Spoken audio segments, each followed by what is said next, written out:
সোমবার 22শে সেপ্টেম্বর থেকে দেশজুড়ে বিভিন্ন পণ্যের ওপর জিএসটি কমার কথা আগেই ঘোষণা করেছিলেন কেন্দ্রীয় অর্থমন্ত্রী নির্মলা সীতারামন। রবিবার জাতির উদ্দেশ্যে ভাষণ দিয়ে জিএসটি সঞ্চয় উৎসব শুরুর ঘোষণা করেছিলেন খোদ দেশের প্রধানমন্ত্রী নরেন্দ্র মোদী। দেশবাসীকে এই জিএসটি কমিয়ে বিশেষ উপহার দিয়েছেন প্রধানমন্ত্রী, এমনটাই প্রচার করছে বঙ্গ বিজেপি। আর এই পরিস্থিতিতে দাঁড়িয়ে এই জিএসটি কমা নিয়ে বিজেপিকে নিশানা করলেন তৃণমূল সাংসদ অভিষেক ব্যানার্জি। সোমবার ডায়মন্ড হারবার পুলিশ জেলার গাইড ম্যাপ উদ্বোধনে হাজির ছিলেন অভিষেক। পরে মিডিয়ার সামনে অভিষেক জানান, প্রধানমন্ত্রী দেশ জুড়ে জিএসটি সঞ্চয় উৎসব শুরুর ঘোষণা করেছেন। প্রধানমন্ত্রী বলেছেন জিএসটি উৎসব হবে, জিএসটি বাচত উৎসব হবে। তাহলে 2017 সাল থেকে জিএসটি লুট উৎসব চলছে। তাদের কথায় মানে তো সেটাই। এরা এখন চাপে পড়েছে, 240 আসনে নেমেছে, সেই কারণে এসব করছে। সুতরাং বিজেপি হারলে ট্যাক্স কমবে, বিজেপি জিতলে ট্যাক্স বাড়বে। দিনের আলোর মতো পরিষ্কার। অভিষেকের বক্তব্য, বিজেপির 60টি আসন কমেছে, তাই জিএসটি 28 থেকে কমে 18 হয়েছে। বিজেপি 200 হলে 18 থেকে 9% হতো। বিজেপি হেরে গেলে জিএসটি শূন্য হয়ে যাবে। কি বললেন অভিষেক ব্যানার্জি, শুনবো। জিএসটি নিয়ে গত এক মাস আগে যে ঘোষণা করা হয়েছে যে জিএসটি রিস্ট্রাকচারিং করে যে 4টে স্ল্যাব ছিল সেটা কমিয়ে 2টো স্ল্যাব করা হচ্ছে এবং মানুষকে রিলিফ দেওয়া হচ্ছে। এবং প্রধানমন্ত্রী কালকে দেশের উদ্দেশ্যে ভাষণ দিতে গিয়ে বলেছেন যে জিএসটি বাচাত উৎসব। তার মানে 2017 থেকে যবে থেকে জিএসটি হয়েছে, 17-18 থেকে কি 8 বছর জিএসটি লুট উৎসব চলেছে? 8 বছর জিএসটি লুট উৎসব চলেছে, তার মানে তাদের কথাই, তাদের যুক্তিতেই। আর এরা এখন চাপে পড়েছে, 240টা আসনে নেমেছে, তাই জিএসটি কমছে। সুতরাং প্রতিষ্ঠিত বিজেপি হারলে ট্যাক্স কমবে আর বিজেপি জিতলে ট্যাক্স বাড়বে। এ তো দিনের আলোর মতো পরিষ্কার। বিজেপি হেরেছে বলে জিএসটি কমেছে। 10 বছরে তো জিএসটি কমে, 10 বছরে তো মানুষকে কোনো রিলিফ দেওয়ার কথা বলা হয়নি। আজকে যেভাবে দেশটা এবং দেশের অর্থনীতি রসাতলে পাঠিয়েছে এই বিজেপি সরকার, আমরা তো দেখেছি। জিএসটির কোনো রেকমেন্ডেশন, স্টেটের রেকমেন্ডেশন কনসিডার করা হয় না। জিএসটি আদায় করার পর স্টেটের যে ডেভলিউশন, স্টেটের যে অংশটা, সেটা টাইমলি পৌঁছানো হয় না।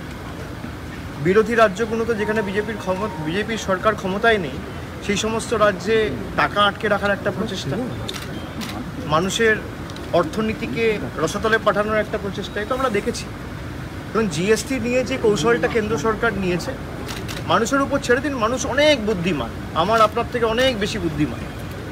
মানুষ জানে যে বিজেপি, ওই কথায় আছে না, খেলায় না পড়লে বিড়াল গাছে ওঠে না, বাংলা একটা প্রবাদ আছে। বিজেপি হেরেছে মানে 60টা আসন কমেছে, 303 থেকে 240 হয়েছে, তাই জিএসটি 27 থেকে 18 হয়েছে। বিজেপি যদি 200 হতো তাহলে 18% জিএসটি 9% হতো। আর যেদিনকে বিজেপি শূন্য, সেদিনকে জিএসটি শূন্য। কেন্দ্রের বিজেপি নেতৃত্বাধীন সরকারের একাধিক সিদ্ধান্ত কার্যত মুখ থুবড়ে পড়েছে, এই মন্তব্য করেছেন অভিষেক। তিনি বলেন, দায়বদ্ধতা ছাড়াই এরা ক্ষমতাসীন। এনআরসির কথা বলছে, কোনো গ্রহণযোগ্যতা নেই। নোটবন্দি ব্যর্থ হয়েছে, কোনো গ্রহণযোগ্যতা নেই। বিজেপি কৃষি বিল এনেছিল, 750 জন কৃষক করেছেন। নোটবন্দির জন্য 140 জন লোক শেষ হয়ে গিয়েছেন। এই দায় কার? কি বলেছেন, শুনবো। নোটবন্দির সময় তো একই জিনিস হয়েছিল। আজকে এর উপর তো কোনো নিয়ন্ত্রণ নেই। আমি যেটা বারবার বলে আসি আপনারা বারবার এটাকে বলি, আপনারা শোনেন না, যে বিজেপি যে সিদ্ধান্তগুলো নেয়, সিদ্ধান্তগুলোর কোনো অ্যাকাউন্টেবিলিটি নেই। বিজেপি এনআরসির কথা বলেছে, কোনো অ্যাকাউন্টেবিলিটি নেই। বিজেপি নোটবন্দির কথা বলেছে, নোটবন্দি ব্যর্থ, কোনো অ্যাকাউন্টেবিলিটি নেই। বিজেপি কৃষি আইনের কথা বলেছিল, 750 গরিব কৃষক, কোনো অ্যাকাউন্টেবিলিটি নেই। অ্যাকাউন্টেবিলিটি যদি না থাকে, এটা এত বড় বড় কথা। অপারেশন সিঁদুরের সময় বলেছিল blood and water cannot flow together. তাহলে আজকে পাকিস্তানের সাথে ভারত ক্রিকেট ম্যাচ খেলবে কেন? কিসের জন্য? আপনি পিওকে, পাক অধিকৃত কাশ্মীর, সেটাকে আগে তো দেশের দখলে আনতে হবে। এবং আমরা তো পলিটিক্যাল আইডিওলজি ডিফারেন্ট থাকলেও আমাদের রাজ্যের মুখ্যমন্ত্রী, দলের সভানেত্রী, তিনি বলে দিয়েছে এ বিষয়ে কেন্দ্র যা সিদ্ধান্ত নেবে আমরা তাদের সমর্থন করব। এই যে ডবল স্ট্যান্ডার্ড, হিপোক্রেসি, দ্বিচারিতা, এটা তো প্রমাণিত যে আপনার অ্যাকাউন্টেবিলিটি কোথায়। আজকে আপনি নোটবন্দি করে 140 জন লোককে মৃত্যুর মুখে ঠেলে দিয়েছে, লাইনে দাঁড়িয়ে নোটবন্দি করতে গিয়ে নোট পাল্টাতে গিয়ে মারা গেছে। এর মৃত্যুর দায় কার? সিএ এর জন্য এত লোক, আমার এখানে ডায়মন্ড হারবারে ফলতায় একটা ছেলে 18-19 বছরের বয়স, তার বাড়ি আমি গেছিলাম। এই মৃত্যুর দায় কার? এগুলো তো জবাব দিতে হবে। এই জিএসটি আমি ঘোষণা করে দিলাম, কোনো বাস্তবায়ন নেই, সঠিক রূপায়ণ নেই, তার কারণ অ্যাকাউন্টেবিলিটি নেই। বিজেপি ক্ষমতা ভোগ করছে অ্যাকাউন্টেবিলিটি ছাড়া। এটা ডেডলি কম্বিনেশন, পাওয়ার উইদাউট অ্যাকাউন্টেবিলিটি। মানুষকে জবাবদিহি করতে হবে, জবাবদিহিতা নেই। আপনি জবাবদিহিতা যদি কোথাও না থাকে, সে সরকার কাজ করবে কেন? আমরা গত 10 বছরে, গত 14 বছরে আমাদের সরকার কি কাজ করেছে পুঙ্খানুপুঙ্খ হিসাব আমি এখানে ডায়মন্ড হারবারে 5 বছরের এমপি আমি প্রতি বছর দিই।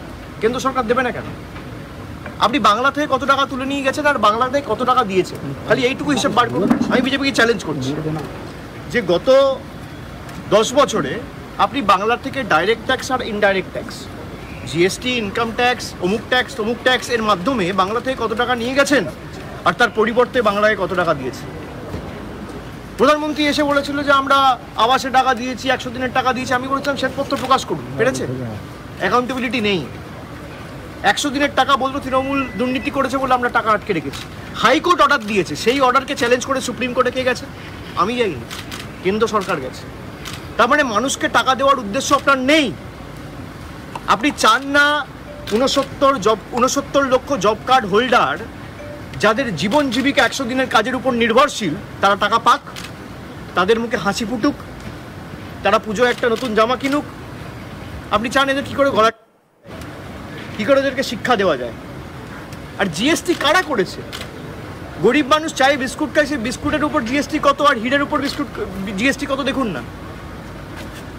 মায়েরা রান্না করে, জিরের উপর জিএসটি 18% আর হিরের উপর জিএসটি 3%।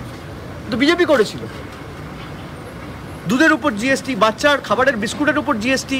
আমি তো বাজেটে বলতে গিয়ে বলেছি, শরীরে মাখে সে সর্ষের তেল থেকে শরীরে মাখে সে বডি অয়েল থেকে শুরু করে, রান্নায় সর্ষের তেল থেকে শুরু করে, শ্যাম্পু থেকে শুরু করে, বিস্কুট থেকে শুরু করে, আটা থেকে শুরু করে, কিসে জিএসটি নেই?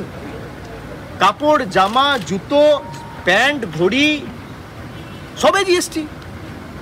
খাতা, পেন, কিসে জিএসটি নেই? তো ট্যাক্স করে অর্থনীতির 12টা বাজিয়ে দিয়েছে।